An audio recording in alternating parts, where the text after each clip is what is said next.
पितृपक्ष, जिसे श्राद्ध पक्ष भी कहते हैं, हर साल भाद्रपद और अश्विन महीने में आता है। इस समय लोग अपने पूर्वजों की आत्मा की शांति के लिए तर्पण, पिंडदान और श्राद्ध करते हैं। ऐसा माना जाता है कि इन 16 दिनों में पितरों की आत्माएं धरती पर आती हैं और अपने वंशजों से तर्पण की अपेक्षा करती हैं। अगर सही विधि से पिंडदान किया जाए तो पितरों को मोक्ष मिलता है और वंशजों की जीवन में सुख समृद्धि आती है।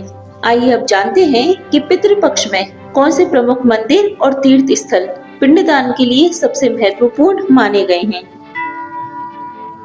पिंडदान की सबसे बड़ी और प्रसिद्ध परंपरा गया जी में होती है। यहाँ स्थित विष्णुपद मंदिर में भगवान विष्णु के चरणों का चिन्ह है। पुराणों में वर्णन मिलता है कि स्वयं भगवान राम ने भी यहाँ अपने पिता दशरथ जी का पिंडदान किया था। ऐसा कहा जाता है कि गया में पिंडदान करने से 88 पीढ़ियों के पितरों को मोक्ष मिलता है और यही कारण है कि हर साल लाखों लोग गया पहुँचते हैं। जहाँ गंगा, यमुना और सरस्वती का संगम होता है, वहीं प्रयागराज पितृतर्पण के लिए अत्यंत पवित्र माना गया है। महाकुंभ और माघ मेला के समय यहाँ पिंडदान का विशेष महत्व है। मान्यता है कि प्रयागराज में पिंडदान करने से आत्माओं को पवित्रता और मुक्ति मिलती है और जीवित परिजनों को भी जीवन में आशीर्वाद प्राप्त होता है। वाराणसी स्वयं मोक्ष नगरी कहलाती है। यहाँ गंगा किनारे स्थित मणिकर्णिका घाट पर श्राद्ध और पिंडदान करने से आत्मा को तुरंत मुक्ति प्राप्त होती है। यहाँ हर साल पितृपक्ष में विशेष अनुष्ठान कराए जाते हैं। ऐसा माना जाता है कि जो भी काशी में पिंडदान करता है, उसके पितरों की आत्मा कभी भटकती नहीं है। गया के साथ ही बोधगया और फल्गु नदी भी पिंडदान के लिए प्रसिद्ध है। कहते हैं कि जब माँ सीता ने फल्गु नदी के किनारे पिंडदान किया था, तब नदी, आकाश, पीपल और गाय ने इस अनुष्ठान का साक्षी दिया था। इसलिए यहाँ किया गया पिंडदान साक्षात दिव्य फल देने वाला माना जाता है। जगन्नाथपुरी के समुद्र तट पर पितरों के लिए पिंडदान का महत्व है।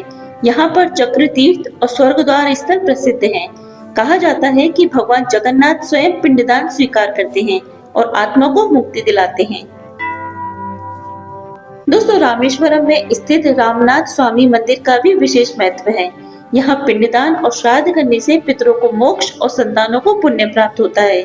मान्यता है कि श्री राम ने लंका विजय के बाद यहाँ अपने पितरों का श्राद्ध किया था, इसलिए यह स्थान पितृ कार्यों के लिए श्रेष्ठ माना जाता है।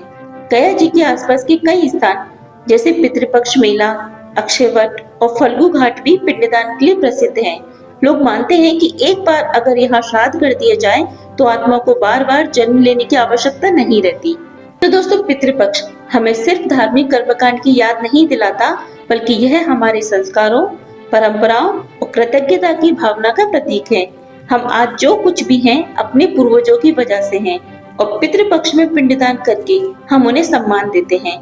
तो जब भी पितृपक्ष आए, याद रखिए, गया, काशी, प्रयागराज, रामेश्वरम जैसे पवित्र स्थलों पर किया गया श्राद्ध आपके पितरों को मोक्ष और आपको जीवन में शांति देगा। दोस्तों, क्या आपने या आपके परिवार ने कभी पितृपक्ष में गया जी या किसी अन्य पवित्र स्थल पर पिंडदान किया है? अगर हाँ, तो अपने अनुभव आप हमें कमेंट में जरूर बताइए। वीडियो अगर आपको पसंद आया तो वीडियो को लाइक कीजिएगा। इस वीडियो को अपने दोस्तों और परिचितों के साथ में शेयर कीजिएगा। साथ ही आपके अपने चैनल मंदिर की आवाज को सब्सक्राइब करना ना भूलें। मिलते हैं अगली वीडियो में। जय श्री राम।